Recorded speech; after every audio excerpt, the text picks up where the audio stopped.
Friends, പുതിയൊരു വീഡിയോയിലേക്ക് എല്ലാം സ്വാഗതം. ISLൽ കേരള ബ്ലാസ്റ്റേഴ്സിന്റെ അടുത്ത മത്സരം വരുന്നത് ഹോം മത്സരമാണ്. കൊച്ചിയിൽ ബ്ലാസ്റ്റേഴ്സ് 22-ാം തീയതി മുംബൈ സിറ്റി FC നേരിടും.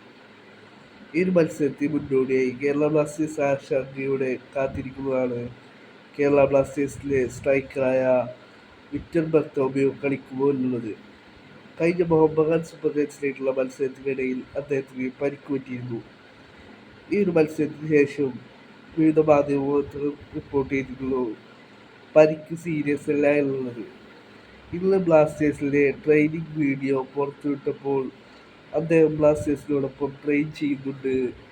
അടുത്ത മത്സരത്തിൽ വിക്ടർ ബർത്തോമിയോ ബ്ലാസ്റ്റേഴ്സിന് വേണ്ടി കളിക്കുമെന്ന് തന്നെ പ്രതീക്ഷിക്കാം. സ്ക്വാഡിനോടൊപ്പം വിക്ടർ ബർത്തോമിയോ നിലവിൽ ട്രെയിൻ ചെയ്തുകൊണ്ടിരിക്കുകയാണ്. അദ്ദേഹം അടുത്ത മത്സരത്തിൽ സ്ക്വാഡിനോടൊപ്പം ഉണ്ടാവുമെന്ന് പ്രതീക്ഷിക്കുന്നു. സ്റ്റാർട്ടിംഗ് ലെവലിൽ ഇറക്കുമ്പോൾ അതോ സബ്സ്റ്റിറ്റ്യൂട്ട് ആയിട്ടാണോ വിക്ടർ ബർത്തോമിയോ ബ്ലാസ്റ്റേഴ്സിലെ കോച്ച് ഡേവിഡ് കാറ്റാലെ ഇറക്കുക എന്നുള്ളത് നിലവിൽ വ്യക്തമല്ല. അദ്ദേഹം നിലവിൽ ബ്ലാസ്റ്റേഴ്സിനോടൊപ്പം ട്രെയിൻ ചെയ്യുന്നുണ്ട്. ഇത് ബ്ലാസ്റ്റേഴ്സിന് ആരാധകർക്ക് സന്തോഷം നൽകുന്ന ന്യൂസാണ് നിലവിൽ പുറത്തു വന്നിട്ടുള്ളത്.